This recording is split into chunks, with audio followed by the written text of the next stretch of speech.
Hello friends, welcome to Sutapa's kitchen. আজ আমি তোমাদের সোয়াবিনের একটি সুন্দর রেসিপি করে দেখাবো। সোয়াবিনগুলোকে খুব ভালো করে জলে ধুয়ে নিচ্ছি। এর সাথে অনেক গুঁড়ো গুঁড়ো নোংরা মেশানো থাকে, তার জন্য ভালো করে পরিষ্কার করে নিলাম। 2 চামচ মতন সাদা আর কালো সর্ষে একসাথে নিয়ে নিলাম। 2 চামচ পোস্তও নিয়ে নিলাম। বেশ কয়েকটা গোলমরিচ নিলাম, এতে ঝাঁঝ ভালো আসবে, গন্ধটা একটু ভালো আসবে। 8-10টার মতন কাঁচা লঙ্কা নিলাম। এটা একটু সর্ষে পোস্ত একটু ঝাল ঝাল হলে ভালো লাগে, তাই লঙ্কার পরিমাণটা একটু বেশিই নিয়েছি। একটু জল মিশিয়ে নিলাম। এদিকে সোয়াবিনগুলোকে কিন্তু আমি হালকা বয়েলড করে নিয়েছি। যতটা পারছি জলটাকে আমি নিংড়ে নিচ্ছি। সোয়াবিনের পেস্ট তৈরি করব, তার জন্য আমি জলটাকে বের করার চেষ্টা করছি। সোয়াবিনগুলোর সঙ্গে একটা গোটা পেঁয়াজ চিড়ে নিয়েছি। 10-12 কোয়ার মতন রসুনও নিয়ে নিলাম। 1/2 চামচের মতন লবণ মিশিয়ে দিলাম। এর কিন্তু একটা পেস্ট আমি করে নেব। এদিকে সর্ষে পোস্তটার সাথেও 1/2 চামচ লবণ মিশিয়ে নিলাম। এরও কিন্তু একটা পেস্ট করে নেব। আমার এই সর্ষে পোস্তর পেস্ট কিন্তু হয়ে গেছে। 1 চামচ মতন তেল মিশিয়ে দিলাম। সর্ষের রান্নাতে কিন্তু একটু কাঁচা সর্ষের তেল খুবই ভালো লাগে, তার জন্য 1 চামচ মতন কাঁচা সর্ষে তেল মিশিয়ে নিলাম। এবার দেখো, সোয়াবিনের যে পেস্টটা তৈরি করেছি সেই সোয়াবিনের পেস্টটা একটা বাটিতে নিয়ে নিলাম।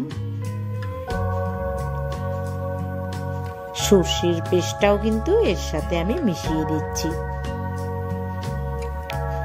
মিশ্রণটাকে ভালোভাবে একটু মিশিয়ে নিচ্ছি। বাকি মিশ্রণটাও মিশিয়ে দিলাম। একটু ভালো করে মিশিয়ে নিলাম। এবার এর সাথে আবারও আমি 1 থেকে 2 চামচের মতন তেল মিশিয়ে দিলাম, কাঁচা তেল। পরবর্তী সময় কিন্তু আমার কোনো আর তেলের ব্যবহার হবে না, এখানেই তেল ব্যবহার করে নিলাম।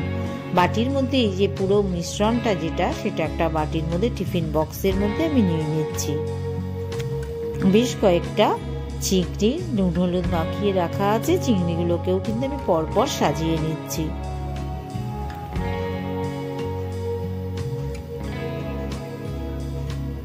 চিংড়িগুলো আমি সাজিয়ে নিলাম। এবার আমি গার্নিশ করার জন্য দুটো এই নুন হলুদ মাখানো জলটাও কিন্তু আমি এর সাথে দিয়ে দিলাম। 2 কাঁচা লঙ্কা গার্নিশ করার জন্য নিয়ে নিলাম। এবার টিফিন বক্সটা ঢেকে দিলাম।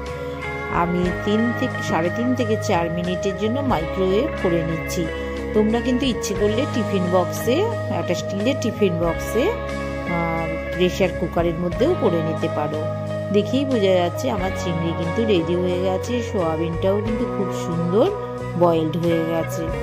বন্ধুরা, তোমাদের যদি আমার এই রেসিপিটা পছন্দ হয় তবে তোমরা আমার সাথে থেকো। সুতাপাস কিচেন আবারও তোমাদের জন্য সুন্দর সুন্দর রেসিপি নিয়ে আসবে। সাবস্ক্রাইব করো, লাইক শেয়ার অবশ্যই করো। সবাই কিন্তু সাথে